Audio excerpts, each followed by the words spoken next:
तो आज के इस रंगमंच में क्या कुछ हुआ और क्या कुछ देखने को मिला, इसके क्या कुछ इम्कानात होंगे, लोगों ने किस जानिब वोट कास्ट किया, किस बिना पे वोट कास्ट किया, कौन कौन से मुद्दे थे उनके, जाहिर है कि ये सारी चीज़ें मायने रखती है।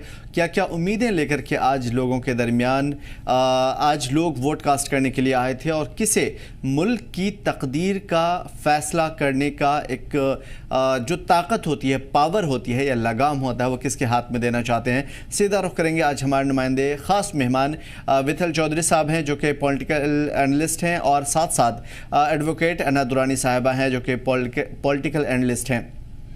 दोनों हजरात का तहे दिल से इस्तकबाल करते हैं कैसेट टीवी में। सबसे पहले चौधरी साहब आपकी तरफ आने की कोशिश करूंगा।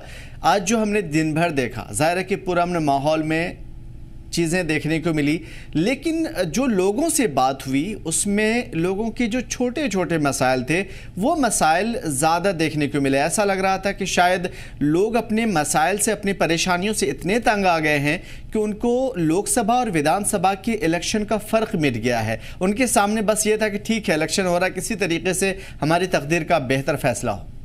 क्या लगा आपको आज? देखिए, स्पष्ट रूप में हमें एक बात का बहुत ही ध्यान रखने की आवश्यकता ये है कि डेमोक्रेसी की विक्ट्री यही होती है जब इलेक्टोरेट होता है, वो सवाल जब पूछता है और अपनी मांगे रखता है। आपका कहना सही है कि ये जनरल इलेक्शन है, यहाँ पे लोकल मुद्दे नहीं इतने मायने रखते हैं, बट एमपी भी रिप्रेजेंटेटिव अपनी ही कॉन्स्टिट्यूंसी का होता है, और अगर लोगों को कुछ दिक्कतें हैं, कुछ मसाइल है, तो उसका सोल्यूशन भी वो एमपी अपने यहाँ पे एमपी लैड फंड वगैरह से कर सकते हैं। दूसरा, धारा 370 को निरस्त करने के बाद कश्मीर में, जब पूरे जम्मू कश्मीर यूनियन टेरिटरी में ये इलेक्शन बड़े स्तर पे पहली बार हो रहे हैं, इसमें ये और लोगों का जो इसमें पार्टिसिपेशन है ये भी दर्शाता है कि लोगों का अब डेमोक्रेसी में विश्वास उतना ही बढ़ गया। देखिए, उधमपुर कॉन्स्टिट्यूंसी में 67-68% वोट्स पड़े। आज बारिश पूरे दिन रही है, बहुत तेज बारिश रही है, उसके बाद भी 68% वोटर टर्नआउट रहा है उधमपुर असेंबली का। इसका मतलब है कि लोग बढ़ चढ़कर डेमोक्रेसी में पार्टिसिपेट कर रहे हैं, लोगों की उम्मीदें हैं, आशाएं हैं, और मुझे लगता है कि जो चुने जाएंगे वो उन आशाओं पे खरे उतरे, ये उनसे अपेक्षा भी है।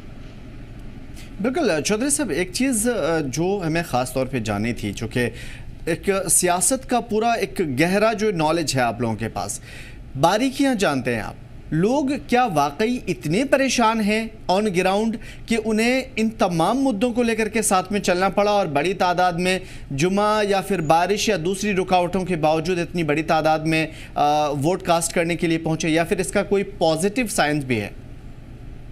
देखिए, डेमोक्रेसी में जब पार्टिसिपेशन होती है वो सबसे ज्यादा पॉजिटिव साइन होता है।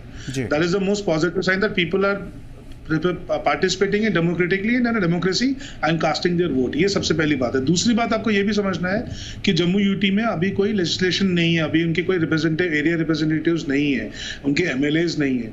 तो जो इलेक्शन ये हो रहे हैं धारा 370 और रिऑर्गेनाइजेशन के बाद, इसमें उम्मीदें भी लोगों की ये जता रहे हैं कि उनकी जो लोकल प्रॉब्लम, जहां उनको रिड्रेसल के लिए कोई सोर्स नहीं था, तो ये जो एमपीज होंगे उसको रिड्रेस भी करेंगे।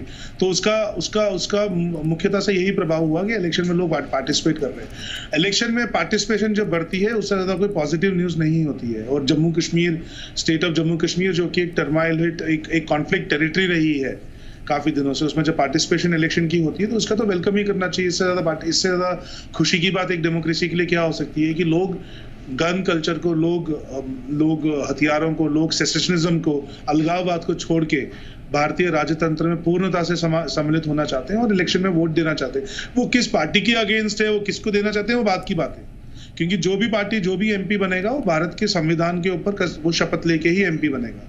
ही will take oath on the constitution of India, और मानेगा कि भारत के संविधान में, तो वो कोई भी पार्टी का हो। लेकिन मुझे लगता है कि आज ये बहुत खुशी की बात है जो इलेक्शन परसेंटेज रही है।